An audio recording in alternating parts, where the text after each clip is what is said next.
The views expressed are not those of local community broadcasting, WYML LP, or its management, volunteers, or underwriters.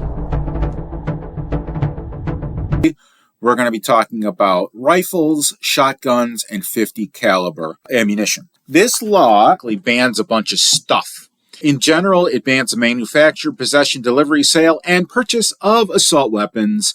And it goes on to define assault weapons. You cannot purchase a .50 caliber rifle or for the .50 BMG Browning machine gun, which is a huge heavy-duty sniper type rifle. Interestingly enough, the Bruin case, and I'm no attorney, so this is not legal advice, but the Bruin case basically says if it existed at the ratification of the almost the 10 Commandments of the Bill of Rights, and if it wasn't in existence then and they didn't have a law for it, it has no basis in modern society. Did you know that George Washington carried a .56 caliber pistol? Yes, even George Washington had greater than a .50 caliber firearm.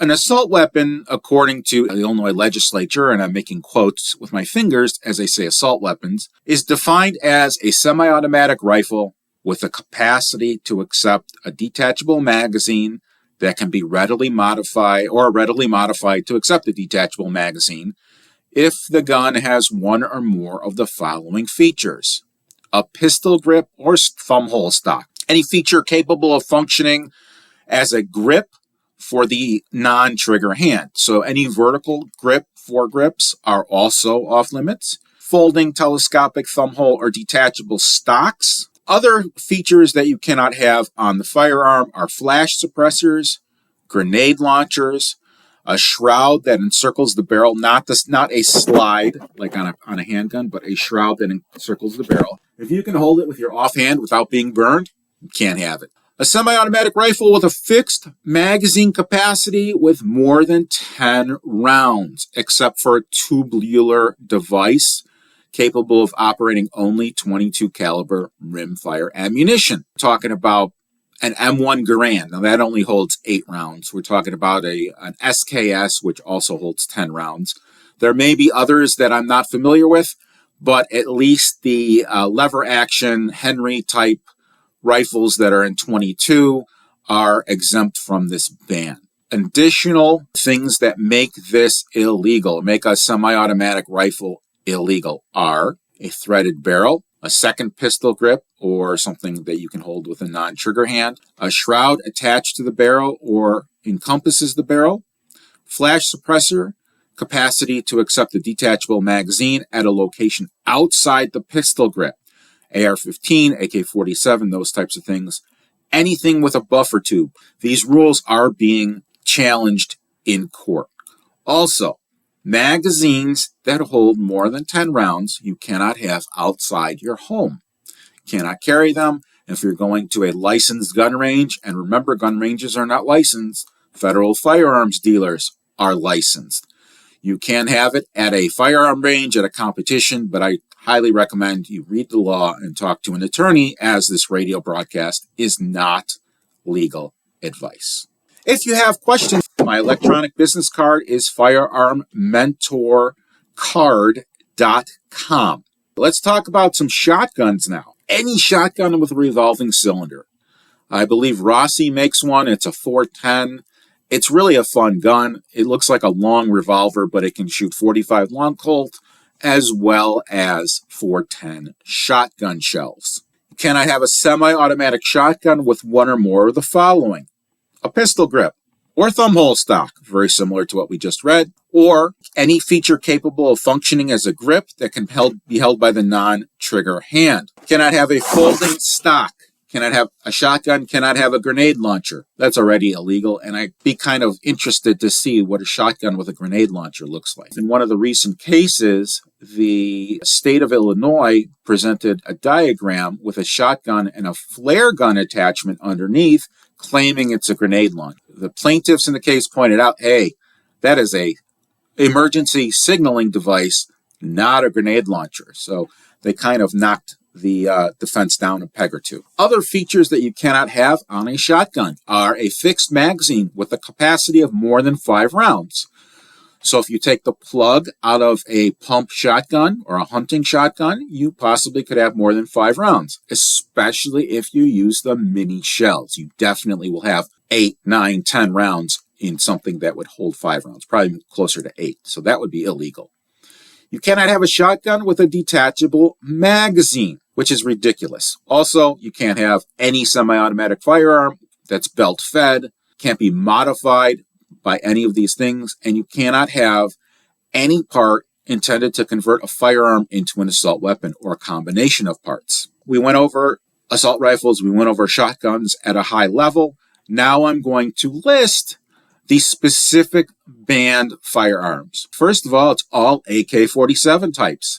These include AK-47S, AK-74, AKM, and for those of you AK connoisseurs out there, you know what that means. Next, you cannot have a Sega AK. That's a shotgun. A Mahdi AK-47 and ARM. Norinkos. Poly Technologies. SKSs with detachable magazines. Originally, SKSs have fixed magazines, but they can be modified to accept detachable magazines. Additionally, any AR-type weapon, AR-10, AR-15, and the law lists a ton of them, from Armalite, Barrett, Beretta AR-70, Black Rain Ordnance, Bushmaster. Others, you cannot have a Chiappa Firearms M4 rifle, a Colt Match Target rifle. Now that's specifically made for competition. Core Rifle Systems, Core 15, any Daniel Defense, Devil Dog Arms, Diamondback, Double Star, DPMS, DSA, H&K. The list goes on and on. There is also something called a high standard HSA 15 rifle. I've never come across that. Jesse James, Nomad AR-15, Knights Armament, Lancer, MGI Hydra Series rifles, a Mossberg MMR tactical rifle, Noreen Firearms BN-36, anything from Olympic Arms, POF USA, Precision Firearms, Remington R-15, Rhino, Rock River Arms, Sig Sauer M&P 15s, that's Smith & Wesson, Stag Arms. The list goes on and on. It continues with a Ruger SR-556 and AR-556, any Uselton Arms, Airlight M4 rifles, Wyndham Weaponry, WMD Guns Big Beast, Yankee Hill Machine Company, or YHM, they have the YHM-15, Barrett's, Beretta CX-4 Storm. Now that's a pistol caliber rifle. It's basically a 9, 40, or 45. Calico Liberty Series, the Setme Sporter, anything from Daewoo, anything from FN to include the FAL, LAR, 308 Match, etc. Feather Industries 18-9, that's a neat little semi-auto 9mm. Galil AR and model ARM. High Point Carbines, HK 91, 93, 94, PSG-1, USC. Also an IWI Tavor, or Tavor, depending on how you pronounce it. A Galil, an Ace rifle. Keltec Sub 2000, SU-16 and RFB. A SIG AMT, PE-57, SIG SG-550, Sig Sauer SG-551, and SIG MCX.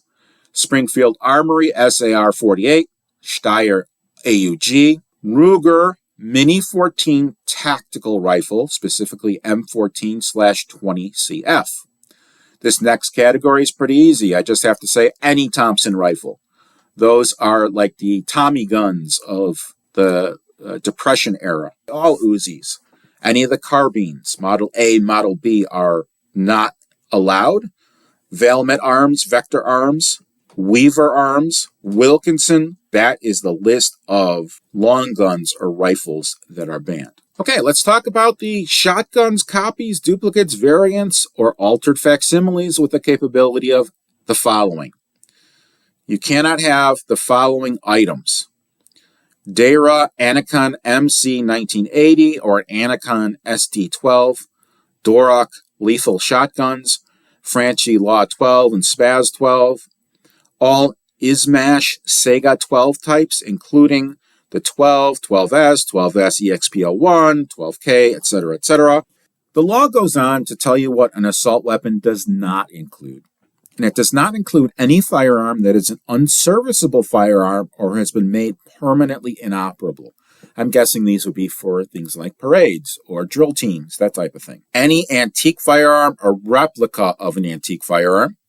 A firearm that is manually operated by bolt, pump, lever, or slide action unless the firearm is a shotgun with a revolving cylinder. Now, we've already talked about the capacity limitations of a 5-shot shotgun. Using mini shells, you turn your 5-shot traditional shotgun into an illegal firearm.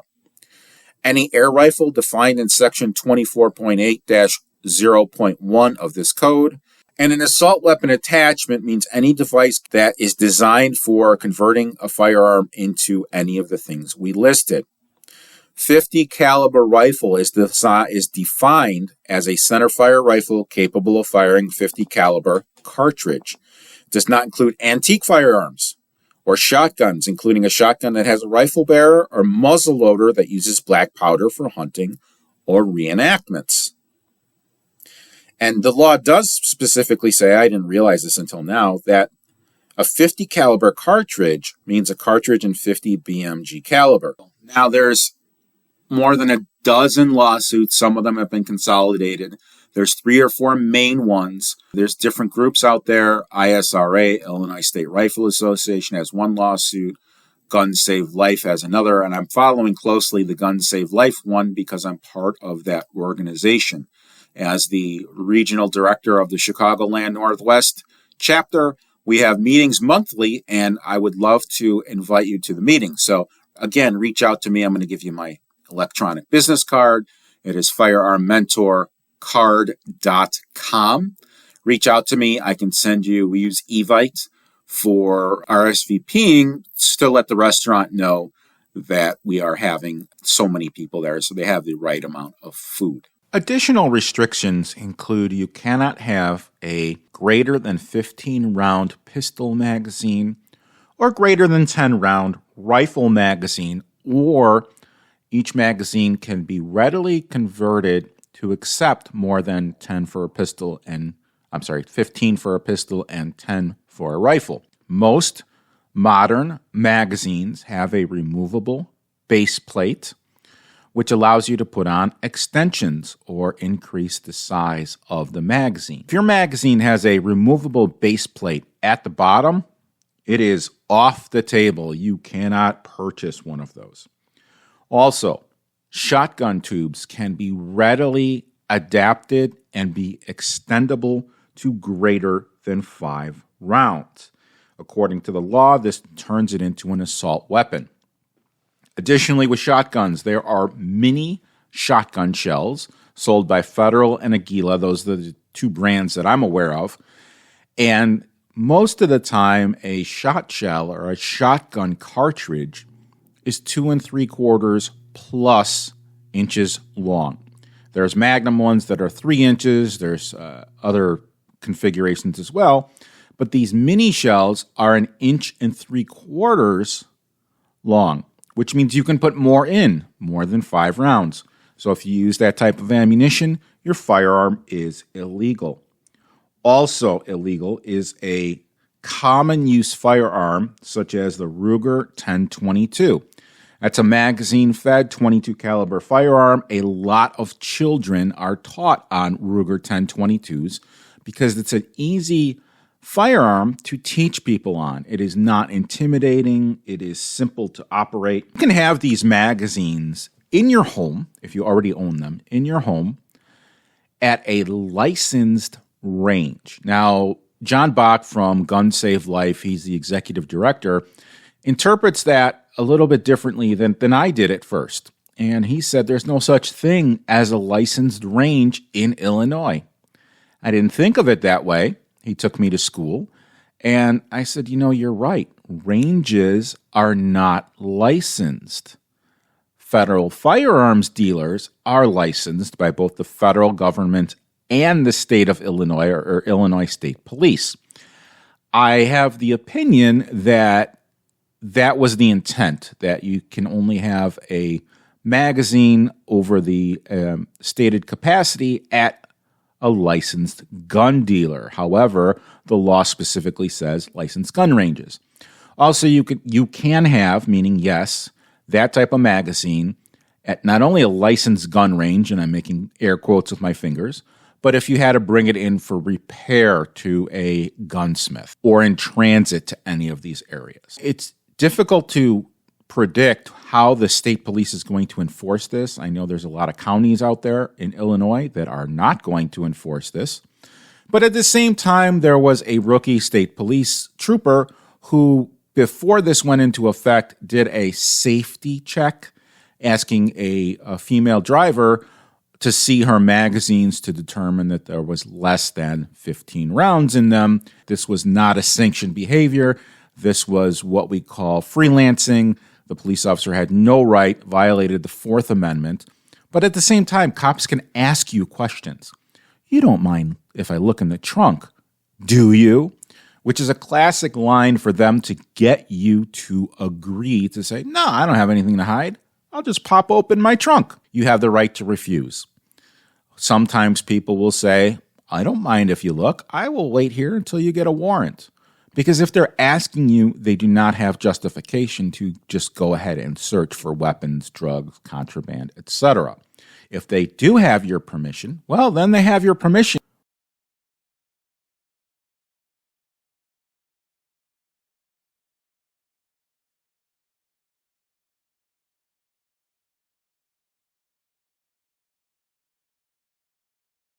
We interrupt this broadcast with breaking news.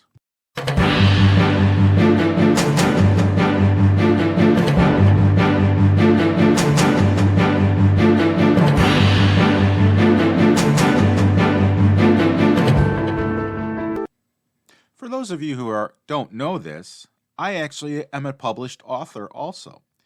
And my newest book, called The Opposite of Safe, which is available at theoppositeofsafe.com, details our physiological and psychological or physical and mental reactions to a mass violence incident, criminal attack, and other horrific events.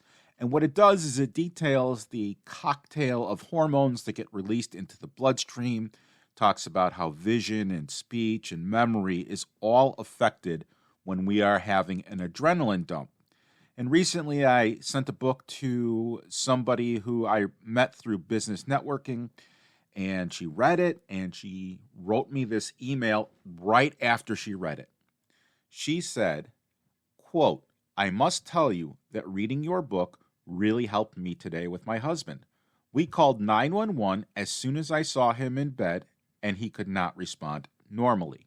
Later, I found out that he had a brain bleed and needed to definitely go to the hospital. So the detailing of how her physical reaction happened, vision narrowing, inability to process complex concepts, played into her realizing that she was in an adrenaline dump, helped her to remain calm, and literally, I don't know if saved a life, maybe that's a little bit too dramatic, but it saved a life.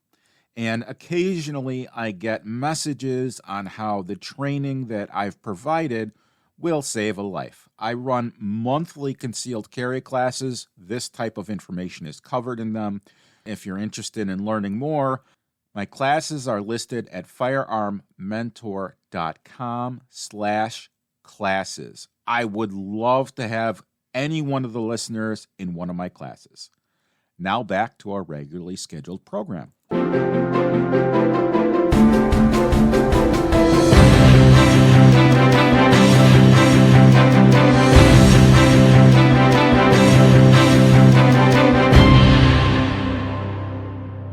It's a 5-shot shotgun or 45 long Colt or 410 shotgun. It's a 5-shotter, and basically it's for family time. It's for shooting cans off a fence. It's for varmint hunting, close-range varmint hunting, that type of thing.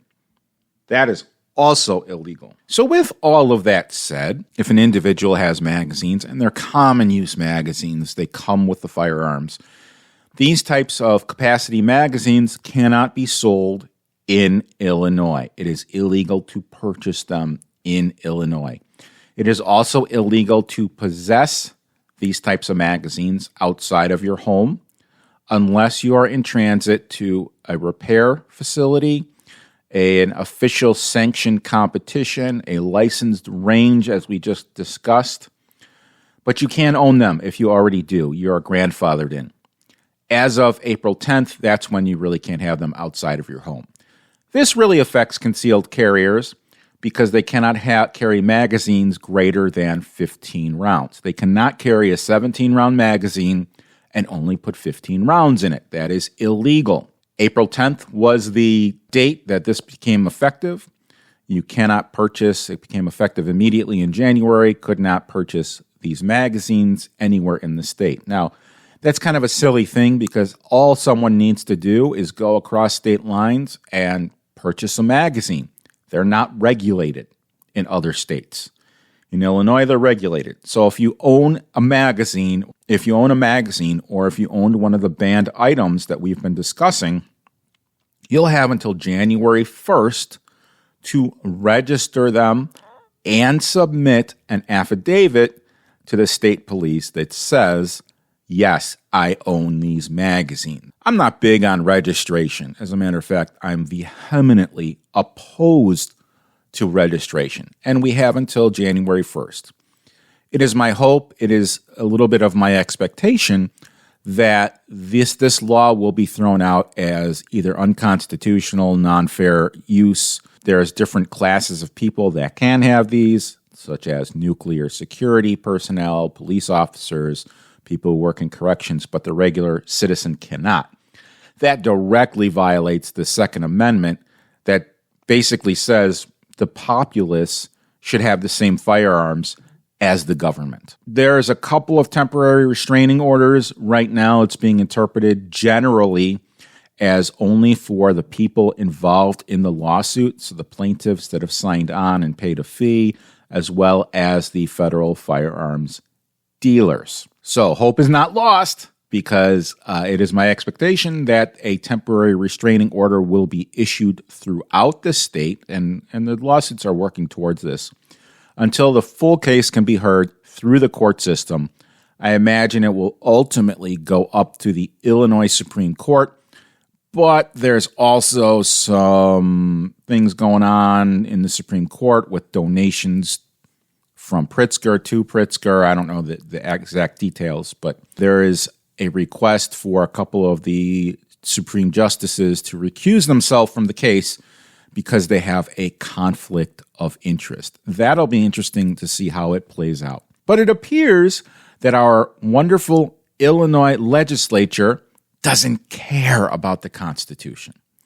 I saw a great thing on Facebook, and it said, I saw a great thing on Quora, which is a question and answer social media site, that said, would gun owners be willing, as an experiment, to give up their guns just for a year? They'll get them back. Let's see how it affects crime. The best response I saw was from a gun owner who basically said, of course we'll be willing to give it up if, on the other side of the aisle, you're willing to give up the right to vote. Just for a year, not a problem. We promise we'll restore your voting rights, but we're not going to take down any laws. We're not going to add any laws. And typically the response has been up in arms, unbelievable. How can you ask me to give up my right? Well, it's the same thing. If you give up your rights, you give up your rights. It doesn't matter if it's the right to bear arms, if it's the right to free speech, or the right to be free from illegal search and seizure. If we have rights in the law, they are not reversible. Oh, but we need to change the Constitution.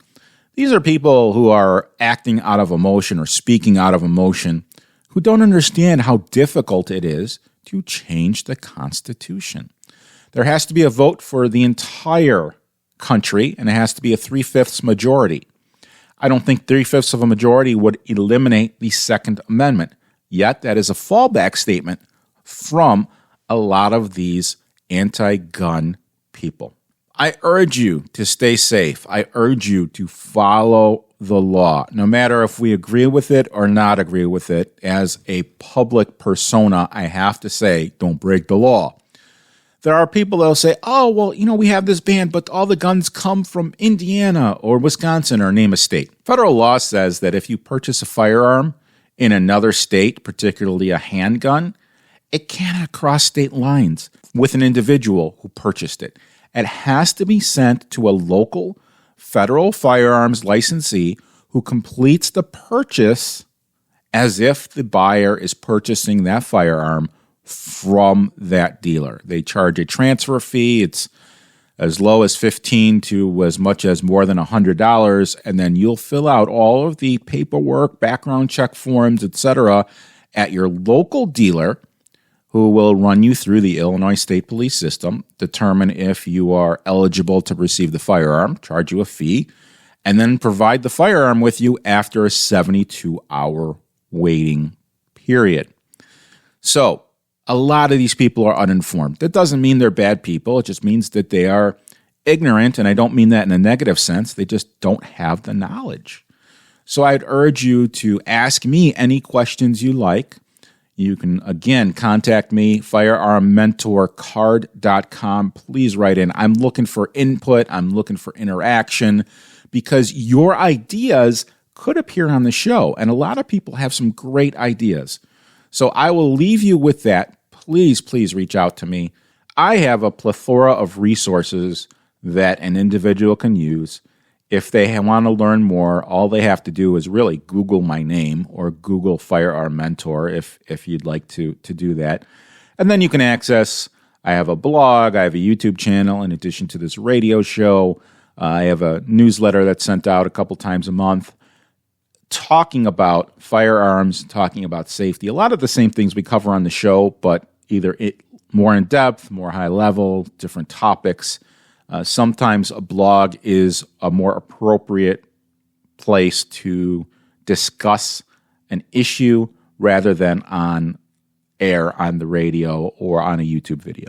Once again, I thank you for tuning in and listening. Stay tuned for the second half of the show. We've got some exciting things coming up. The views expressed are not those of local community broadcasting, WYML LP, or its management, volunteers, or underwriters.